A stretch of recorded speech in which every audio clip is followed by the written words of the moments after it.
Vale, claro.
It's awesome. I was waiting for it. No. Last week? Yeah, last week. I know we're all ready to record. Ready with the record button. How come nobody does this when I ride my bike out? Nobody does this when I get on my own.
Baker to present the bike to you all. This is a wind tunnel model that's been built in Norway by Design.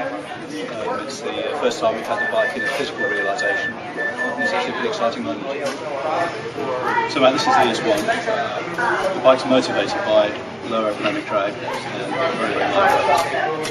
And drag's all about two things. It's about low frontal area and it's about good aerodynamic shape. Normally on a bike, the aerodynamic shape is pretty rubbish because the rider's legs are very wide and they're far back. So normally your feet will be right out here, which means the air's got to trip over your legs before it can make its way to the back of the bike. That's a dirty wake, it's a very wide wake, and that's why bikes are about as aerodynamically as efficient as a truck, literally. So what we've done here is to reduce the width of your legs. Your legs are really close together, and that makes it like a fantastic teardrop shape. It's coming from the widest point here, the width of the fairing, all the way back to the width of the rear tyre. You can literally see that, can't you? You can see it just tapering back all the way, all the way to nothing. So have you guys done wind tunnel testing yet? No, and that's what this is. This is a wind tunnel model. So when this gets back to the UK in September, it's going straight in the wind tunnel and we'll confirm the numbers. We've done wind tunnel in computer, so from computational fluid dynamics, we're predicting the aerodynamic drag as half the drag of a conventional sports bike. So a really massive reduction. Yeah. So in order to get you in that position, and if you grab the bars and tuck down, you'll see how extremely the tuck is. Tuck your elbows in. Yeah. So the frontal area is actually really small. Your chin's a lot lower than it normally would be. Your back's flatter, and your legs are really tucked out of the airstream. Yeah. So to get you in that position, which is what this is about, we've had to change the bike a lot. Yeah. So if you sit up again, first thing we have to do is you couldn't normally have your foot there because the chain would be going straight through your ankle. Sure. And that's what this is all about. So this is about driving the rear wheel without the conventional chain drive. Yeah. So what we've got is a centre chain at the front, which goes from the sprocket on the back of the engine up to a cross shaft here in the swinging line, and then a side chain that goes down the side, and that allows you to get your foot where it is really tightly tucked in. Yeah. The other thing is that normally front top yoke of the bike would be up there, so there'd be no chance of hitting your head where we're hitting your head.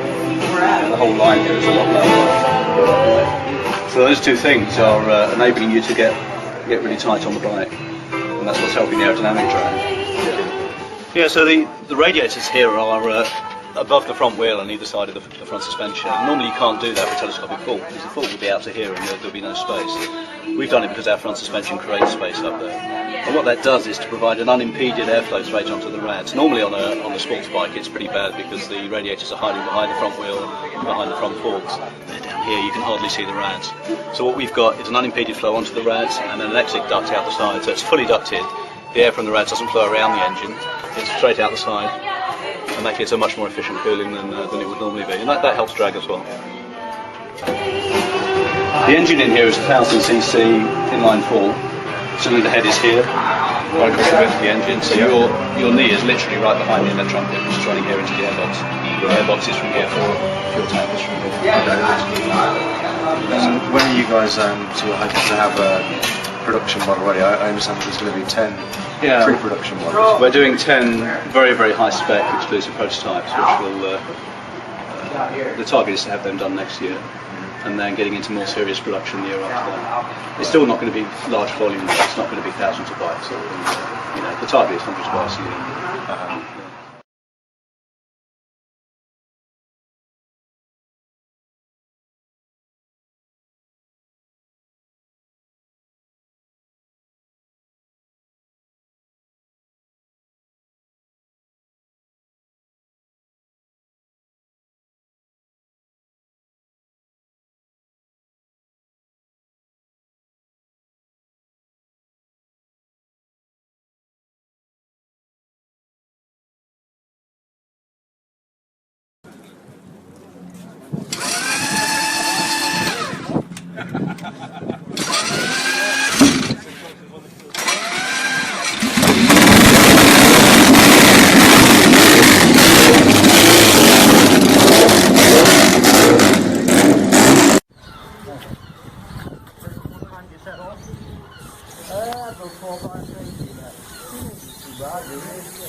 The alternative porcupine wouldn't start, we're just going to have a quick start.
Yes.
Some bikes are part of a scene.